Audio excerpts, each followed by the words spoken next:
अंधाधुरम। ये फिल्म चेन्नई के 3 लोगों की कहानी है जो एक दूसरे से और अपने जीवन में घटित भयावह घटनाओं से असंबद्ध प्रतीत होते हैं। पहला व्यक्ति देश के सबसे प्रसिद्ध नैदानिक मनोचिकित्सकों में से एक डॉक्टर इंद्रन है। उसे उसके एक हिंसक मरीज ने लगभग गोली मार दी थी।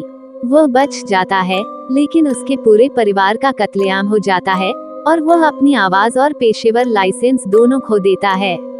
अपने ऑपरेशन के बाद इंद्रन अपने अभ्यास के लिए एक नया दृष्टिकोण चुनता है, भले ही अधिकारियों द्वारा उसकी अभी भी समीक्षा की जा रही हो। दूसरा व्यक्ति सेल्वम है, जो एक ईमानदार अंधा व्यक्ति है जो एक सार्वजनिक पुस्तकालय में क्लर्क के रूप में काम करता है। अपने माता पिता की मृत्यु के बाद उसका ख्याल उसके चाचा द्वारा रखा जाता है। उसकी एकमात्र विरासत उसके पिता की हवेली है जिसे वह बनाए रखने के लिए संघर्ष कर रहा है। सेल्वम के पिता एक प्रसिद्ध तांत्रिक थे और सेल्वम ने उनसे व्यापार के कुछ गुर सीखे हैं।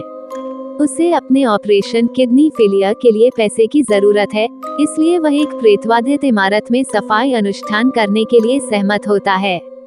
हालांकि वह एक आत्मा को पकड़ने में कामयाब हो जाता है, लेकिन एक और आत्मा अभी भी इमारत में है।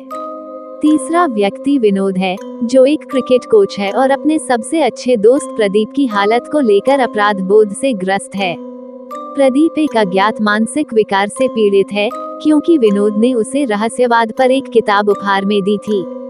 विनोद को अपने नए स्थापित लैंडलाइन रोटरी फोन पर रहस्यमय और धमकी भरे कॉल भी आने लगते हैं। उसकी प्रेमिका मानसी उसे मनोचिकित्सक से मिलने के लिए मनाती है और कहती है कि वह कल्पना कर रहा है। ये पता चलता है कि तीनों पुरुषों की समेरेखा अलग अलग समय पर हो रही है।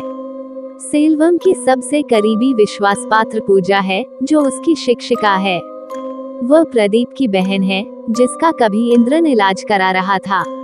जब तक विनोद एक नया लैंडलाइन स्थापित करता है, प्रदीप आत्महत्या कर चुका होता है। वह खुद को बालकनी से फेंक देता है और इंद्रन के ऊपर गिर जाता है, जिससे उसकी भी मौत हो जाती है।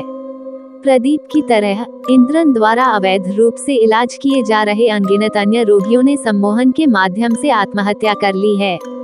अपने परिवार को खोने के बाद इंद्रन का मानवता पर से सारा विश्वास उठ गया था, इसलिए उसकी बुरी योजना थी।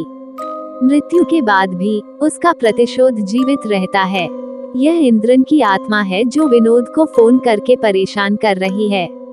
फोन पहले सेल्वम का था और वास्तव में मृतकों के साथ संवाद करने का एक माध्यम है। पूजा विनोद को टुकड़ों को जोड़ने में मदद करती है, लेकिन इससे पहले कि उन्हें पता चले कि सेल्वम विनोद की मदद करने की कोशिश कर रहा है। विनोद टेलीफोन तोड़ देता है, लेकिन पूजा उसे बताती है कि उसे सेल्वम से संपर्क करने के लिए टेलीफोन की जरूरत है ताकि पता लगाया जा सके कि पीड़ा देने वाली आत्मा से कैसे छुटकारा पाया जाए। विनोद वापस उस दुकान पर जाता है जहां उसने टेलीफोन ठीक करने के लिए दिया था। फिर वह पुल पर रुकता है और कॉल अटेंड करता है। इंद्रन विनोद को सम्मोहित करता है और उसे पुल से कूदने के लिए मजबूर करता है, लेकिन समय रहते सेल्वम फोन को तोड़कर विनोद को बचा लेता है, जिससे इंद्रन और सेल्वम दोनों का जीवित दुनिया से संबंध टूट जाता है। अंत में दिखाया जाता है कि सेल्वम पूजा की जानकारी की मदद से रियल एस्टेट व्यवसायी का गला घोंटकर उससे अपना बदला लेता है और वह सेल्वम की अंतिम इच्छा पूरी करती है।